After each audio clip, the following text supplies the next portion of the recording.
Alright, y'all, I'm about to crash out. I just don't know what to do at this point. Maybe you're a friend of mine watching this, or maybe you're not a friend, or maybe you're a subscriber. But this message is consistent with the entire world in that I don't know what's stopping me from dropping out of college to sell feet pics. Look, I try to look at things through the positive lens, glass half full, as the kids say. But y'all, in lack of better words, I don't know if I can do it anymore. Critics of dropping out of school to sell feet pics say such an idea is inefficient, unsustainable, comes with a large barrier of entry given that there's like 16 billion feet in this goddamn planet. And that's not mentioning all of the, let's just say artistic takes that exist on the internet. On the contrary, I argue that dropping out of school to sell feet pics can prevent me from going full Joker mode on society, can supplement gooners that will spank their monkey to literally anything. And look, y'all, I don't mean to self-glaze, but I got some dope ass feet. So, why feet pics? Why not get a sustainable job that my family would probably support me for? Well, ladies and gentlemen, we as Generation Z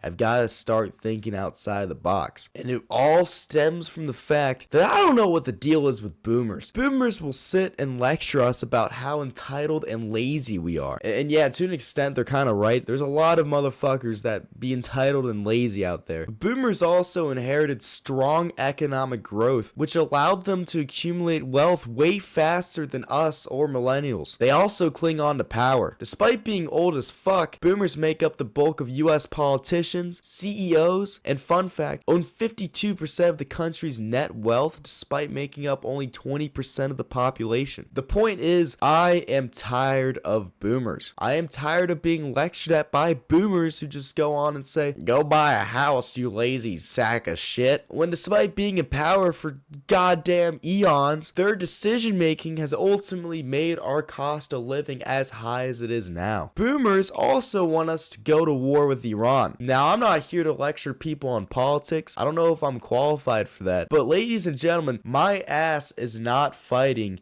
Iran. Boomers are so obsessed with spreading democracy and toppling foreign governments to the point where it's cringe. George Walker Bush, a boomer, conducted a war on terror in order to spread democracy and blindly believed that Iraq had weapons of mass destruction, which they didn't. This action only created more terrorists in the Middle East due to America's interventionism and the fact that the war on terror led to numerous deaths of innocent people thousands of miles away, potentially being friends, neighbors, or loved ones of these newer generations of terrorists. The second reason for my crash out is Lego prices. Why do I have to neuter myself on YouTube to get super chat money in order to finance this new Arc 170, which by the way is significantly smaller than its predecessors? The point I'm trying to make here is that the cost of having fun has increased, which also contributes to the cost of living because some of y'all motherfuckers, myself included, like to spend money on stupid ass shit in order to live in the moment. But why shall we be shamed by boomers and also these people to have fun